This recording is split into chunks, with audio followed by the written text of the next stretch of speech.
Welcome to Still Works and Brewing. My name is Randy and this is a channel that's all about home distillation and brewing. So what do we got going on today? Well, let me show you what I got. Okay, if you can see, I got some 6-row malted barley and a whole bunch of bread. This ought to be interesting. So with this grain and all this bread, we're going to make a bread whiskey. But first things first, there is 5 things that you can really do to help us out. If you get a chance, hit that subscribe button, and you might as well hit that notification bell. Share us with your friends. Give us a thumbs up if you like what you see. And please leave a comment. I'll get back to you as soon as I can. Enough, I come across a whole bunch of free bread, and I got to thinking, I can make whiskey out of that. So I did me a little bit of reading, and I found out that bread ppg points per gallon is right around 1.20 to 1.25 depending on. So in my thinking, I think that 2.5 pounds per gallon between this and the barley, you know, that's 6-row barley, that should do the job. And after that, I'm going to use some daddy's yeast to ferment it with. And after I distill it out, I think a little bit of oat, white oat, toasted white oat chips should do the trick. And then my idea also was, I like to do some flavoring with this whiskey. And I mean flavoring after the fact, like maybe apple or peach or something like that. And if you guys could give me some ideas in the comments, I'd really appreciate that. And I also have some flavoring from Olive Nation. I'd like to try that. I haven't tried that yet. So we'll get into all that. So let's get ready to get started. In my brew pot here, I have some 160-degree water. I'm going to add in, I don't know, let's say around 3 gallons just to start. I got my pump hooked up. So we'll pump it now, and right around 3 gallons. We can add, you know, that's easy to do. We're going to use a mash bag because I got a funny feeling this got a lot of sediment, and it's going to be a mess, I think. But this could be interesting.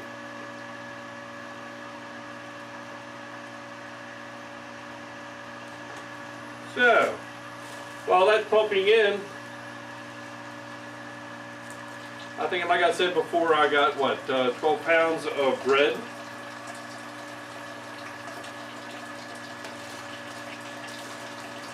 And what I want to do is, I just probably want to rip it up into pieces.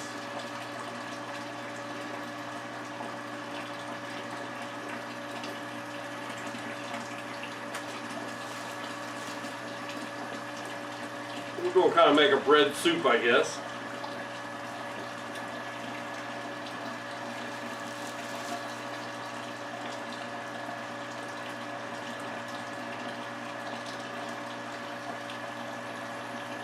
I just didn't want to see all this bread go to waste. So I figured I'll make some whiskey out of it. And I can guarantee it won't go to waste.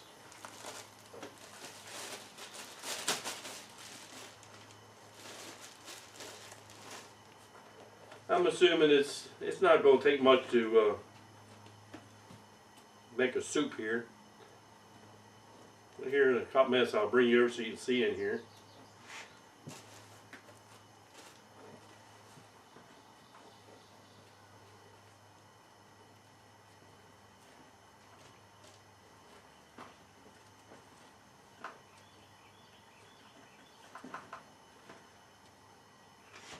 And what we want to do is we want to get 150. I put in 160, but I really want to end up with about 153-ish. All right, so I might have to add some more warm water. I think it's going to cool down a little bit.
Alright, I just want to show you one thing. Let me get a little bit of the clear sample out of here.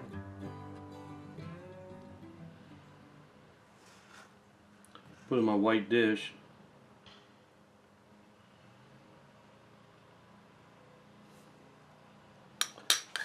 Okay, so there's my clear sample. Okay, can you see? Alright, this is just a drop of iodine. Boom! See that instant ink black. That means I got a lot of starches in there. So what does a lot of starches mean? Well, it means sugar, right? Okay.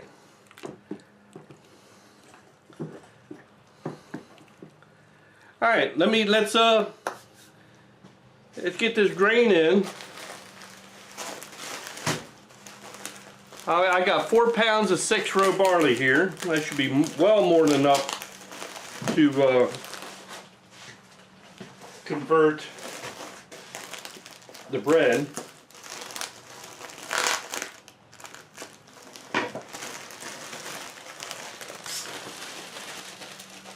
Let me get my bag open. Yeah. Let me get this grain put in.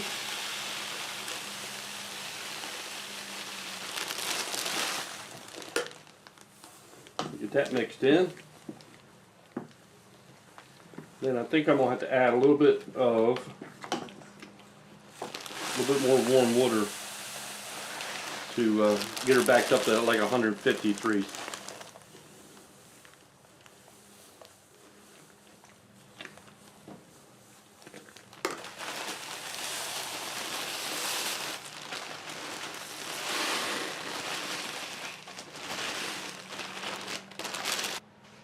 Let me get that all mixed in, and then we'll come back and we will get a temperature.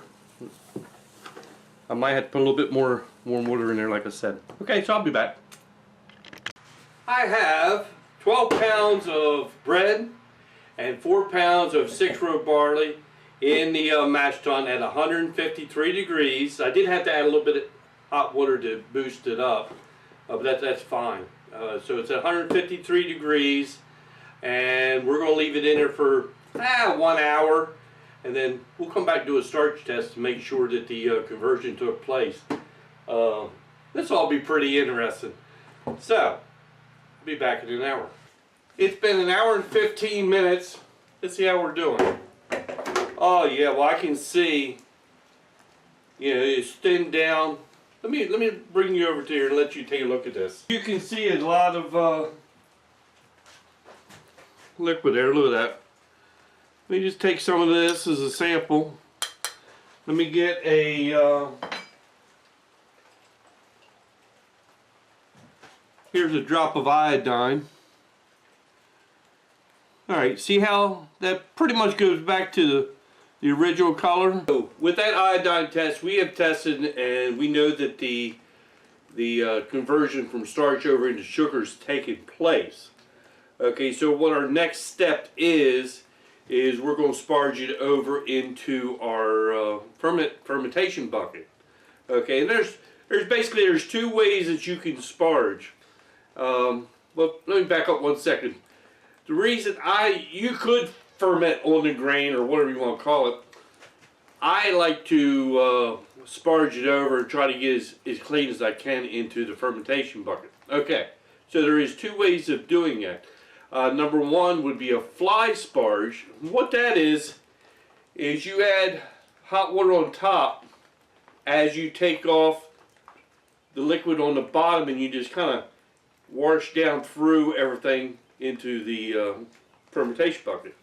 Or I like to do is what they call a batch sparge. So I like to drain everything down, fill it back up, drain it down until I collect, in this case, 6 gallons of, would it be called wort at this time? Yeah, I think it would be. Anyway, 6 gallons of mash in my bucket. Alright, so let's get that started. Alright, I've already done sanitized the fermentation bucket.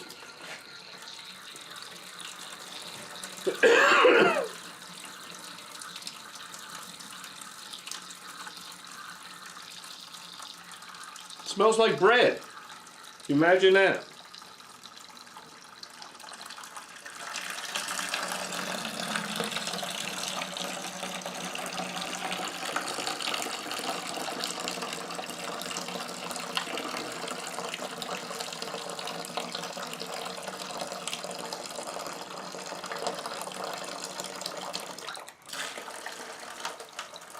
I'm going to have to end up moving the bag a lot just to keep everything flowing.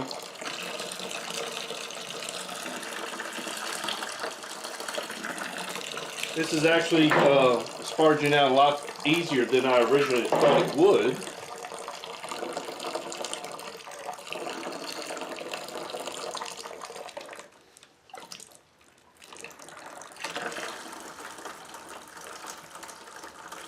Okay, let's check our specific gravity here.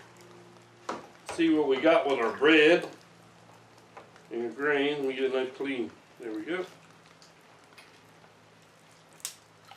Got a nice clean looking mash. 1.070. That's pretty darn respectable. 1.070, and that's about what I was expecting.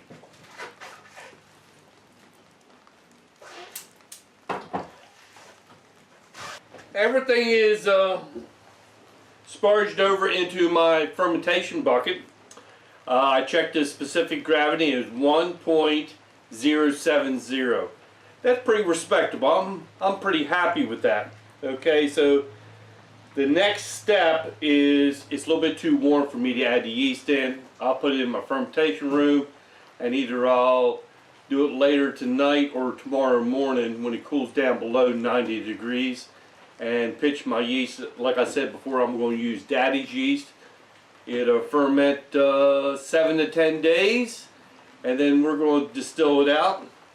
I think it's going to be pretty much of a, what can I say, kind of a mellow.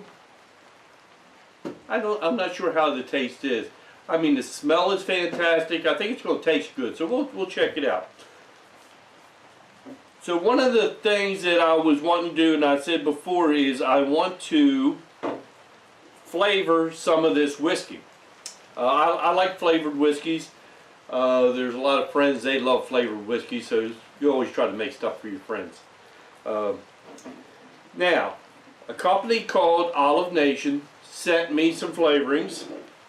I have not used them yet, and I like to try them out.